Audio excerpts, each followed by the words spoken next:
కొంతమంది కూడా కాసేపట్లో జాయిన్ అవుతారు. ముందుగా అందరికి వెరీ గుడ్ మార్నింగ్ అండి. ఎస్ విజయ్ గారు, మీతోనే స్టార్ట్ చేస్తాం. సో ఆల్రెడీ ఇది ఇప్పుడు ఈ వాల్టీతో ఫైనల్ ఫైట్ అయితే ఉంది. సో దీని ద్వారా మనకి ఎవరు ఏంటి అనేది కూడా పూర్తిగా అర్థమవుతుంది. బట్ ఫస్ట్ రెండు ట్రెండ్స్ చూస్తే కూడా అధికార పార్టీదే హవా కనిపించింది. అయితే ఈసారి ఈ మూడో విడతలో కూడా అదే హవా కంటిన్యూ అవుతుందని అనుకోవచ్చా? జనరల్ గా స్థానిక సంస్థల ఎన్నికలు అధికార పార్టీకి అనుకూలంగానే ఉంటాయి. ఎంత మేర అనుకూలత అనేది ఇక్కడ మనం చర్చించుకోవాల్సినటువంటి అవసరం ఉంటుంది.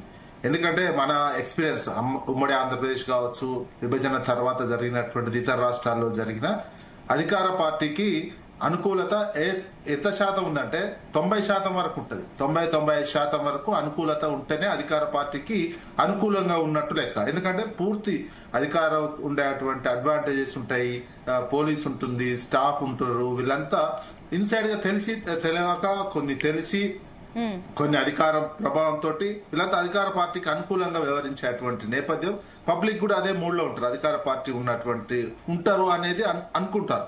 కానీ ఇక్కడ జరిగిన పరిస్థితి ఏంది, ఉన్నటువంటి 2 దఫాలు జరిగినటువంటి స్థానిక సంస్థల ఎన్నికల్లో కూడా అధికార పార్టీకి 90-95% రాలేదు. దాదాపు 50-55%లోనే సర్పంచ్ రిజల్ట్స్ ఆగిపోయింది. ప్రతిపక్ష పార్టీగా ఉన్నటువంటి బీఆర్ఎస్ 30-35% లోకి వెళ్ళిపోయినటువంటి అంశంగా అనిపిస్తుంది. ఇక బీజేపీ, జనరల్ గా ఇక్కడ బీజేపీ ప్రతిపక్ష పార్టీ, ఎందుకంటే పార్లమెంట్ ఎన్నికలు ప్రామాణికంగా తీసుకున్నటువంటి నేపథ్యంలో అక్కడ 8 కాంగ్రెస్ 8 బీజేపీకి వచ్చాయి. బీఆర్ఎస్ కు ఒక ఎంపీ కూడా రాలేదు.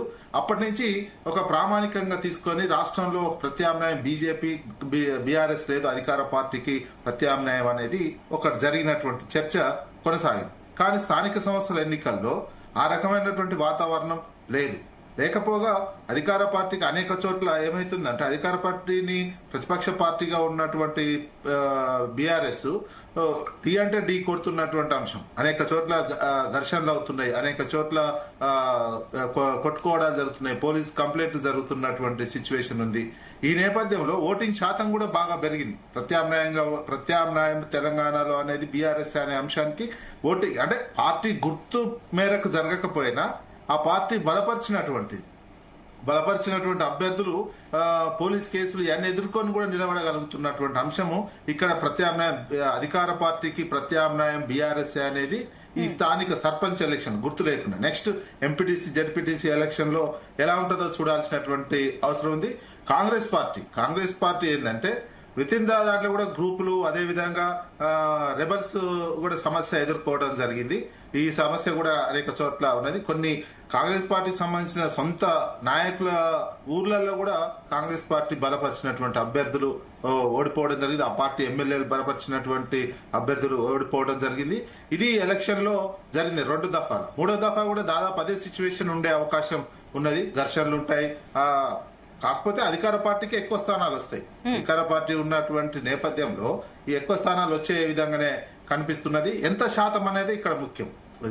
ఎంత శాతం గెలుస్తున్నాయి అధికార పార్టీ అనుకూలత అంటే ఈ దౌర్జన్యాలు ఇటువంటి అధికార పార్టీ బలం ఉన్నప్పటికీ ఈ శాతం పెరగకపోతే 90-95% స్థానాలు గెలవకపోతే అధికార పార్టీకి అనుకూలత లేనట్టే అనుకోవాల్సినటువంటి అవసరం ఉంది.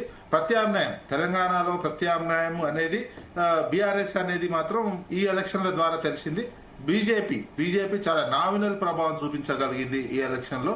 ఈ బీజేపీకి సంబంధించిన వాళ్ళు ఉన్నటువంటి ఎమ్మెల్యేలు ఉన్నటువంటి కొన్ని చోట్ల మాత్రమే ఆ ప్రభావం చూపించగలిగింది. ఇదే 3 కంటిన్యూ అయ్యే అవకాశం ఈ ఎలక్షన్ లో ఉంది. ఓకే అండి. ఎస్ నుమాన్ గారు, good morning. Very good morning.